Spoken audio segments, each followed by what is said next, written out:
Hi, my name is Alexa Hoke, and today I'm going to discuss the impacts of extreme weather events on the bacterial community composition of a temperate humic lake. So first I'm going to discuss some of the background and then our objectives, and then discuss our sampling, our results, and some of our take-home messages.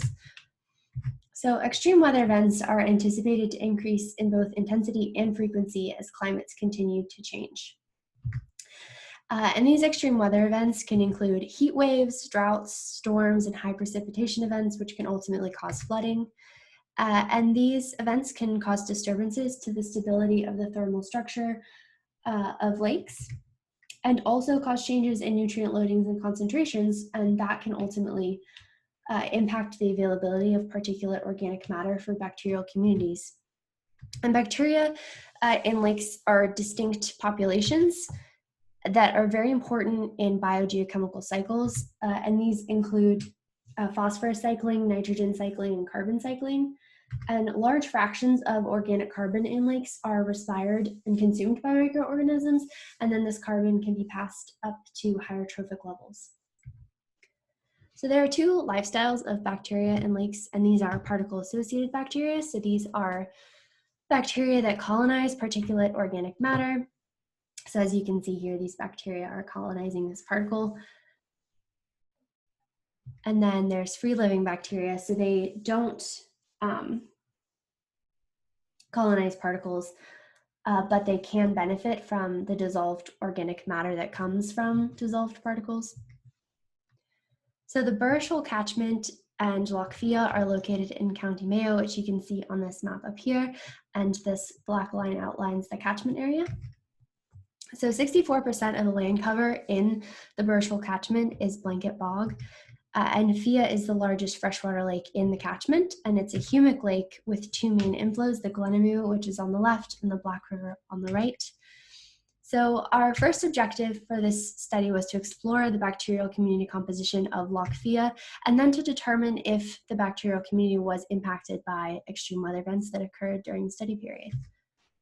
So samples were collected fortnightly from mid-April to mid-November in 2018, and water samples were collected both for sequencing and for nutrient analyses. And the samples that were collected for sequencing were filtered to separate the free-living and particle-associated bacteria. And we ended up with 16 free-living samples and 16 particle-associated samples. And then the V4 region of the 16S rRNA loci were sequenced. So during the study period, there were two named storms, Hector and Ali, which you can see with these blue arrows here. Storm Hector occurred around mid-June, and then Storm Ali was in September. And then there were 6 high discharge events that are here in these with these green arrows that occurred throughout the study period. And then there was one drought period from late May to mid-July that was actually interrupted by Storm Hector in June. So this is a Schmidt stability plot, so this shows the stability of the water column for actually the whole year of 2018, and then the white area will be the study period. And so the arrows and lines are pointing to the different weather events. So the green are the discharge events, and then the blue are the storm events, and then this red area is the drought period. So as you can see, the stability increased pretty dramatically during the drought period, and then was interrupted quite a bit by the high winds of Storm Hector. It was able to recover, and then there was also some disturbances to the stability with these two discharge events here. The free-living bacteria in the lake had high relative abundances of LD12, which you can see in this row with this red box here. So it's these blue bubbles. But you could also see the general populations were more stable during the second half of the study period. There was definitely more variability in the first half and in the summer with disturbances. But the major shifts in population were seen. The first one was on May 4th, which you can see with this red block here. And this occurred after the May 1st discharge event, which was the first discharge event. And so you can see there's a pretty big drop in the LD12 bacteria here. It's a pretty small dot compared to the May 1st larger dot. And there's also an increase in beta proteobacteria and kind of a decrease in this actinobacteria up here.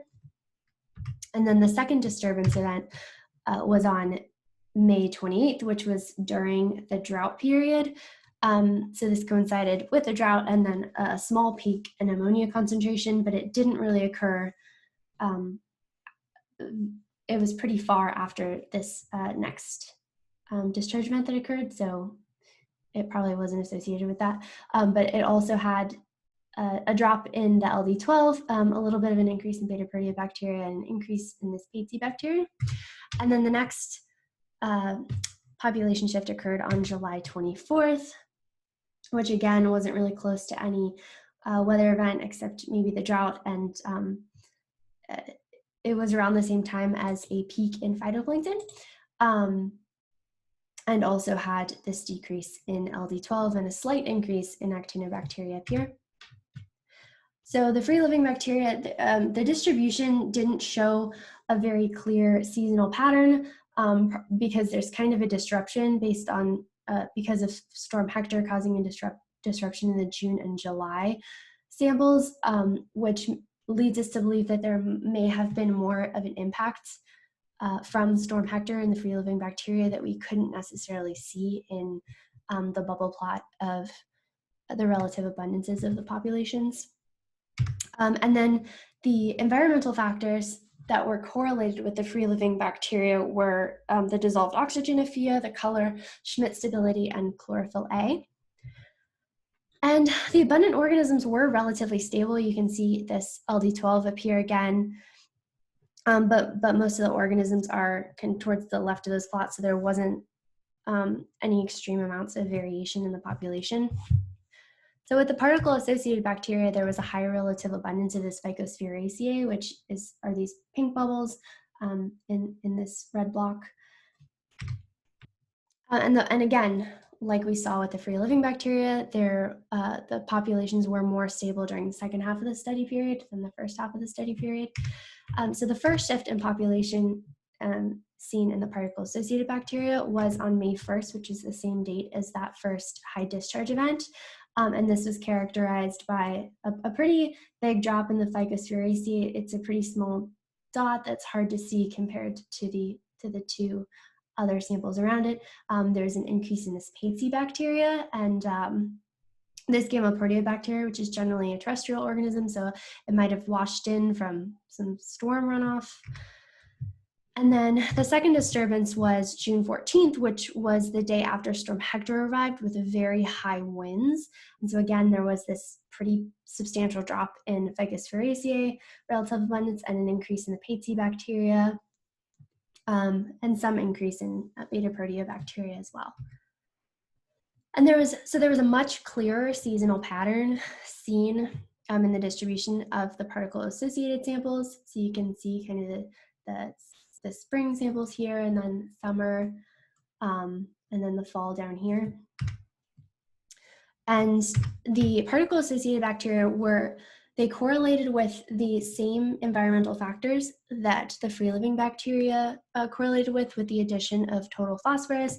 So there's dissolved oxygen, Schmidt stability, chlorophyll A, color, and then it was correlated with total phosphorus more in the mid-fall, late fall. And then there was actually less variation in the particle-associated bacteria than in the free-living. So as you can see here, the high abundance of the Phycosphaeraceae, and then there was high abundance in the terrestrial organism, the gamma proteobacteria.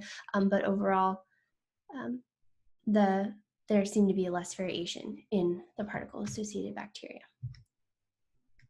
So our main conclusions, we found this study was actually the first study to utilize next-generation sequencing to explore the bacterial community in Lochia, so it's very much a first look at what bacteria live in the lake. But we did see more variability in the first half of the study period than the second half of the study period and after summer. And the bacterial populations overall appear to be relatively resistant to weather events. Most of the weather events didn't seem to have a major impact on the bacterial community at all, and the ones that did, which were that that May 1st discharge event and Storm Hector, the populations were able to bounce back by the next sample period, which makes us think they're quite resilient and able to come back very quickly with these weather events. But there was a lack of repetition in the weather events, which makes it difficult to predict future impacts. And it was also just a generally extreme year for Lockerbie, even without the weather events, because the lake was much more stable than other years, as well as there was a heat wave. So more studies are definitely needed in Lockfia if we want to be able to predict how the bacterial population would react to future storms in future climate scenarios. So I'd like to acknowledge my supervisors, Eleanor Jennings, Hans-Peter Gostart, and Valerie McCarthy, and everyone at IGB, DKIT, and the Marine Institute for all of their help on this work. And I would also like to acknowledge MANTEL and that our funding came from Horizon 2020. And these are my references. Thank you for your time.